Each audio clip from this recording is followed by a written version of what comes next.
বিসমিল্লাহির রহমানির রহিম। আজ ৩রা মে ২০২৫।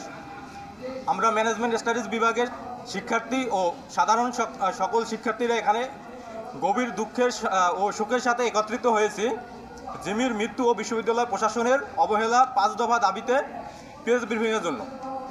সম্মানিত সাংবাদিকবৃন্দ, সবাইকে আমার সালাম ও শ্রদ্ধা। আসসালামু আলাইকুম। আমরা ম্যানেজমেন্ট স্টাডিজ বিভাগের শিক্ষার্থীরা সহ বিশ্ববিদ্যালয়ের সকল শিক্ষার্থীরা গভীর দুঃখ ও শোকের সাথে জানাচ্ছি যে আমাদের প্রিয় সহপাঠী জেবুন্নেসা হক জিমি গত ১ মে ২০২৫ রাত ১১টা ৪০ মিনিটে ক্যান্সারের সঙ্গে দীর্ঘ ১ বছর ৯ মাস সংগ্রামের পরে পরলোক গমন করেন। জিমির চিকিৎসার জন্য তার পরিবারের যখন অর্থ সংকট পড়েছিলেন তখন আমরা বিশ্ববিদ্যালয় প্রশাসনের নিকট সহায়তা প্রত্যাশা করেছিলাম, কিন্তু দুঃখজনকভাবে দীর্ঘ সময় ধরে একাধিক আবেদন করে উপাচার্য ডক্টর সুচিত্রা শর্মিন ম্যামের এবং প্রশাসনের পক্ষ থেকে কোনো কার্যকর পদক্ষেপ গ্রহণ করা হয়নি।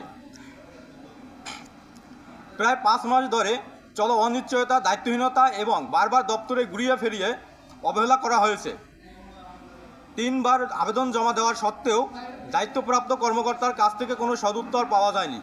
ফলস্বরূপ অসুস্থতার সময় সে যথাযথ চিকিৎসা সহায়তা থেকে বঞ্চিত হয়ে চরম ভোগান্তির শিকার হয়েছে, অথচ প্রশাসন তখনও দায়িত্বশীল ভূমিকা পালনে ব্যর্থ থাকে। এই হৃদয় বিদারক ঘটনার পরিপ্রেক্ষিতে আমরা শিক্ষার্থীরা 5টি দাবি উপস্থাপন করছি এবং আগামী 24 ঘন্টার মধ্যে এই দাবিগুলো বাস্তবায়নের প্রতিশ্রুতি চাই। আমাদের দাবি পূরণ না হওয়া পর্যন্ত আমাদের বিভাগের অবস্থান কর্মসূচি শান্তিপূর্ণ প্রতিবাদ কার্যক্রম চালিয়ে যাব।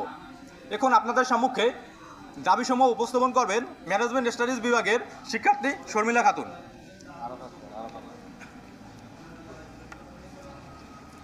আমাদের দাবিগুলো উপস্থাপন করছি। দাবি ১, জিমির আবেদনের বিষয়ে প্রশাসনের অবহেলার দায় স্বীকার করতে হবে ও শিক্ষার্থীদের ন্যায্য অধিকার থেকে বঞ্চিত করার জন্য উপাচার্যকে প্রকাশ্যে অর্থাৎ গ্রাউন্ড ফ্লোরে সকল শিক্ষার্থীদের কাছে ক্ষমা চাইতে হবে এবং ভবিষ্যতে এ ধরনের ঘটনার পুনরাবৃত্তি যেন না হয় তার জন্য অঙ্গীকারপত্র স্বাক্ষর এও প্রকাশ করতে হবে। দাবি ২, উপাচার্যের কর্মদিবসগুলোতে নির্ধারিত সময়ে নিজ দপ্তরে উপস্থিতি নিশ্চিত করতে হবে। অনুপস্থিত থাকলে একজন ভারপ্রাপ্ত কর্মকর্তাকে দায়িত্ব প্রদান করতে হবে। দাবি ৩, আর্থিক সহায়তা বিষয়ক আবেদন 3 কর্মদিবসের মধ্যে নিষ্পত্তি করতে হবে।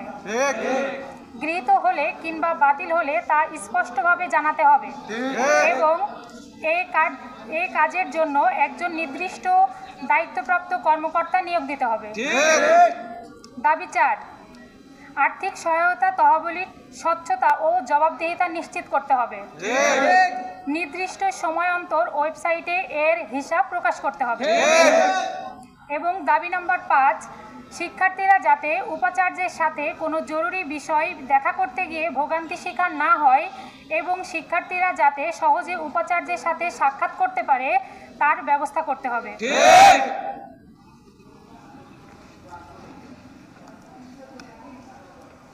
উল্লিখিত দাবি বাস্তবায়নে প্রশাসনের পক্ষ থেকে আগামী 24 ঘন্টার মধ্যে আনুষ্ঠানিক প্রতিক্রিয়া প্রত্যাশা করছি। আগামী 24 ঘন্টার মধ্যে উল্লিখিত 5টি দাবি উপেক্ষিত হলে আমরা ম্যানেজমেন্ট স্টাডিজ বিভাগের শিক্ষার্থী সহ বরিশাল বিশ্ববিদ্যালয়ে সকল শিক্ষার্থী বিশ্ববিদ্যালয়ের চলমান সকল যৌক্তিক আন্দোলনের সাথে একাত্মতা প্রকাশ করে কঠোর কর্মসূচি গ্রহণ করতে বাধ্য থাকিব। জিমির প্রতি ভালোবাসা ও শ্রদ্ধা জানিয়ে এখানেই শেষ করছি বরিশাল বিশ্ববিদ্যালয়ের সকল শিক্ষার্থীবৃন্দ।